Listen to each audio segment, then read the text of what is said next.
वृन्दावनेश्वरि तवैव पदारविन्दम् प्रेमामृतैकमकरन्दरसोऽघ्यपूर्णम् हृद्यर्पितं मधुपते स्मरतापमुग्रं निर्वापय परमशीतलमाश्रयामि। उचिष्ठामृतभुक्तवेव चरितं शृण्वंस्तवैव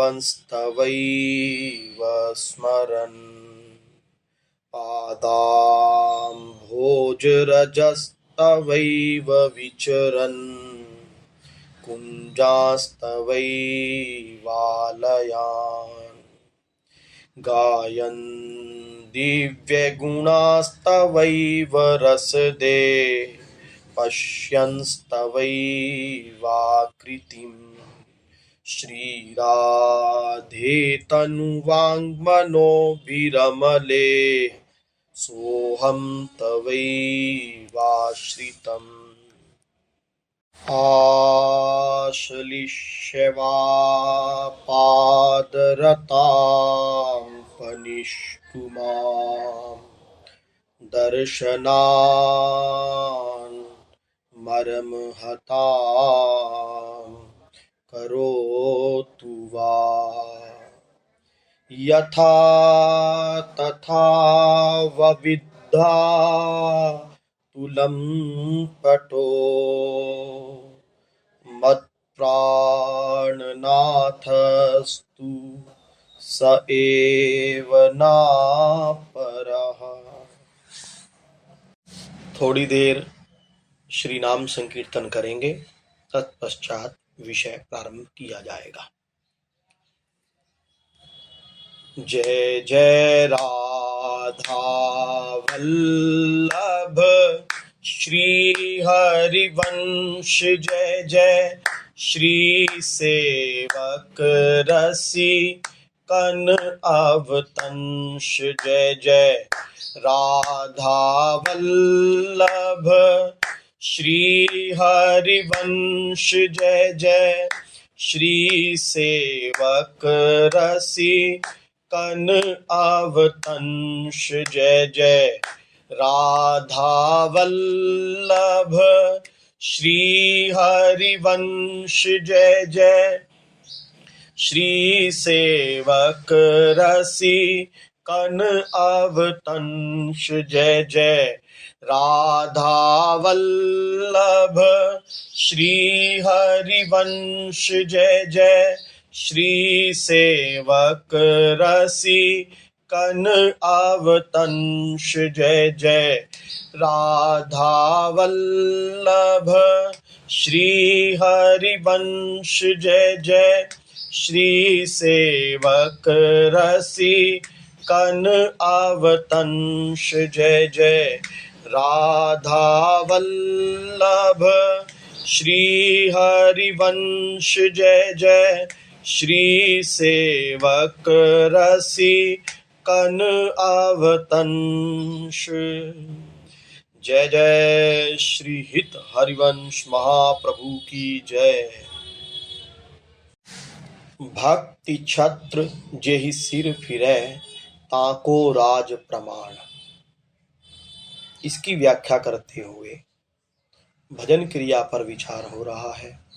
भजन क्रिया में दूसरी जो प्रमुख शर्त है, जो परम आवश्यक बात है, वो है अनन्यता। अनन्यता माने अन्य नहीं, केवल एक श्यामा श्याम से प्रेम होना ही अनन्यता है। उपासक के अंतःकरण में यदि श्यामा श्याम के अतिरिक्त अन्य कोई तत्व आ जाएगा तो अनन्यता में बाधा पड़ जाएगी। अन्य किसी का भी आश्रय अगर हृदय में है तो वो अनन्यता में बाधा है। अब द्रौपदी के उदाहरण से समझिए अनन्यता का रहस्य। जब द्रौपदी दुशासन के द्वारा सभा में लाई गई, तब द्रौपदी के समक्ष एक भयानक परिस्थिति थी। भरी सभा में एक भारत की प्रमुख नारी इस प्रकार अपमानित हो, यह अनुभवी की अंतरात्मा ही समझ सकती है। अस्तु, द्रौपदी ने प्रथम यह सोचा कि मेरे 5 पति हैं, युधिष्ठिर, भीमसेन, अर्जुन, नकुल, सहदेव, ये हमारी रक्षा कर लेंगे, अब क्या डर है। किंतु 5 पति जुए में हार जाने के कारण चुपचाप बैठे रहे, तो द्रौपदी के अंतःकरण से पतियों का बल जो था वो निकल गया। अब द्रौपदी ने सोचा कि पितामह भीष्म, द्रोणाचार्य आदि बड़े बड़े जो धर्म आचार्य हैं वे रक्षा करेंगे। जब वे भी चुप रहे, तब उनका भी बल निकल गया।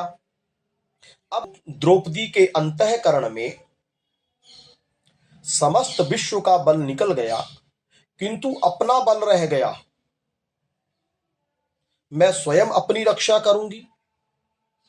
भला एक अबला का बल ही क्या, जो 10,000 हाथियों के बल वाले दुशासन का मुकाबला कर सके। द्रौपदी ने दांत से साड़ी दबाई। उस समय भगवान द्वारिका में भोजन कर रहे थे। एक ग्रास मुख में था, उसे निगल ना सके और ना ही उगल सके। एक हाथ मुंह की ओर जा रहा था, उसे ना मुंह में डाल सके ना पात्र में, तथा आंखें निर्विशेष खुली रह गई। ऐसी विलक्षण स्थिति देखकर रुक्मिणी जी ने पूछा, क्या बात है। भगवान ने कहा, बड़ी गंभीर बात है, एक भक्त पर संकट आ पड़ा है। रुक्मिणी ने कहा, तो फिर जाकर बचाओ। तो भगवान ने कहा, मैंने 1000 बार कहा है, अन्यास चिंतयन्तो माम ये जना पर्युपासते तेषां नित्याभियुक्तानां योगक्षेमं वहाम्यहम्। अर्थात मैं उसी का योगक्षेम वहन करता हूं जो अनन्य शरणागत हो, किंतु वह भक्त अभी अपने बल का विश्वास कर रहा है। अस्तु, दुर्योधन ने जैसे ही साड़ी को झटका दिया, वैसे ही द्रौपदी के हाथ से साड़ी खिसक गई। अब द्रौपदी ने अपने बल का भी परित्याग कर दिया। अब केवल श्याम सुंदर के ही बल पर निर्भर हो गई, बस अनन्य हो गई, अंबरा अवतार हो गया। चीर बढ़ाने के लिए भगवान तत्क्षण वस्त्र के रूप में प्रकट हो गए।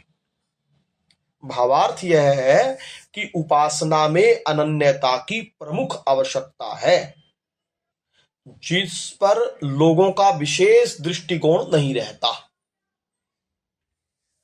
कुछ लोग भगवान से भी प्रेम करते हैं, किंतु साथ ही साथ अन्य देवताओं या संसारियों से भी प्रेम करते हैं, अतएव भगवत प्राप्ति नहीं हो पाती। हमें यह ध्यान रखना चाहिए कि एक मन है, उसमें एक श्याम सुंदर संबंधी ही विषय रहे, अन्य माइक सत्व रज तम संबंधी तत्व न आने पाए। प्रायः उपासक अनेक देवी देवताओं की उपासना साथ साथ करते रहते हैं, भगवान की भी करते हैं, और यदि अवसर देखा तो कब्रिस्तान की भी कर लेते हैं। यह सब धोखा है। जब समस्त माइक एवं अमाइक शक्तियों का मूल भगवान ही है, तो पृथक पृथक उपासना क्यों की जाए। यह सिद्धांत समझ लेना चाहिए कि संपूर्ण शक्तियों की उपासना करने पर भी भगवान की उपासना नहीं मानी जाएगी, किंतु एक भगवान की उपासना कर लेने पर संपूर्ण शक्तियों की उपासना मान ली जाएगी। येनार्चितो हरिसतेन तदर्पितानि जङ्गत्यपि रजन्यते जन्तवस्तत्र सथावरा जंगमा अपि। भक्ति रसामृत सिंधु में कहा गया, जिसने हरि की उपासना कर ली उसने सब की उपासना कर ली, सबकी तृप्ति हो गई। भागवत में वेदव्यास जी कहते हैं, यथा तरोरमूलनिषेचनेन तृष्यन्ति तत् स्कन्धभुजोपशाखा प्राणोपहाराच्च यथेन्द्रियाणां तथैव सर्वारहणं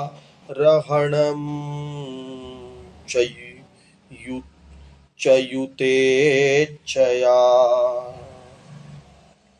जैसे वृक्ष के मूल में जल देने से वृक्ष की शाखा, उपशाखा और उसके पत्र, फूल, फल सबको जल पहुंच जाता है, पृथक पृथक जल देने की आवश्यकता नहीं रहती, वैसे ही समस्त शक्तियों के आधारभूत भगवान की उपासना कर लेने पर समस्त शक्तियों की उपासना स्वयमेव हो जाती है। तदर्थ अलग से प्रयत्न नहीं करना पड़ता, किंतु जिस प्रकार समस्त पत्र, पुष्प, फल आदि में जल देने से भी मूल को जल प्राप्त नहीं होता, यहाँ तक कि उस फल फूल आदि को भी जल भीतर से नहीं मिलता। इसी प्रकार समस्त देव, दानव, मानव आदि की उपासना से ना उनकी तृप्ति ही होती है और ना भगवान की उपासना कहलाती है। इसलिए उपासना केवल असीम दिव्य ईश्वर की ही करनी चाहिए, अन्य में आदर भाव मात्र रहना चाहिए। जैसे एक पति प्रायणा स्त्री अपने पति में एकानुराग रखती है, किंतु अपने अन्य देवर, जेठ, सास, ससुर, नौकर आदि के प्रति आदर की बुद्धि रखती है।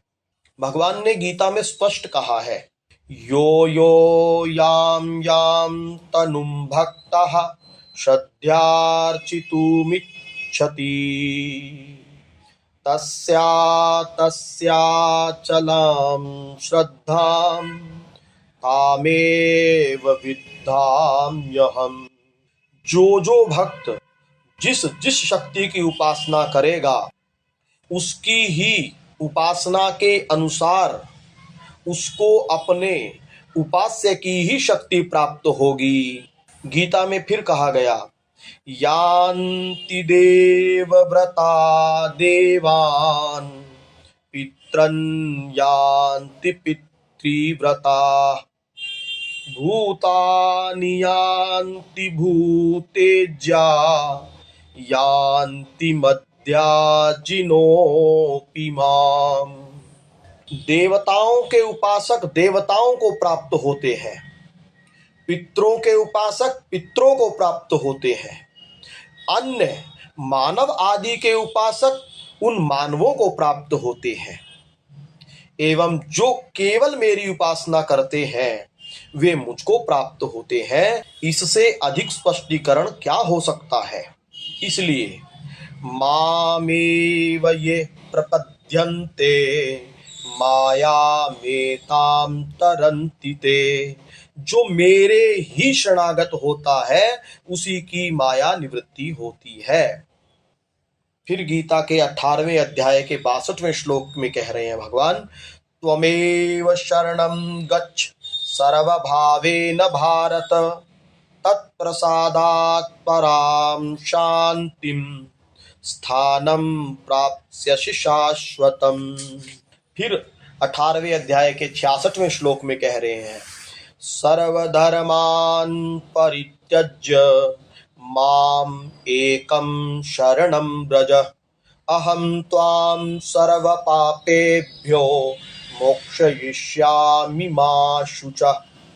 इस प्रकार बार बार भगवान ने अनन्यता की पुष्टि की कि उपासना में अनन्यता कितना प्रमुख तत्व है, इस पर भगवान ने बार बार जोर डाला। कुछ लोग कहते हैं कि भगवान की उपासना तो केवल मुक्ति के लिए करते हैं और शेष की उपासना संसार की प्राप्ति के लिए करते हैं।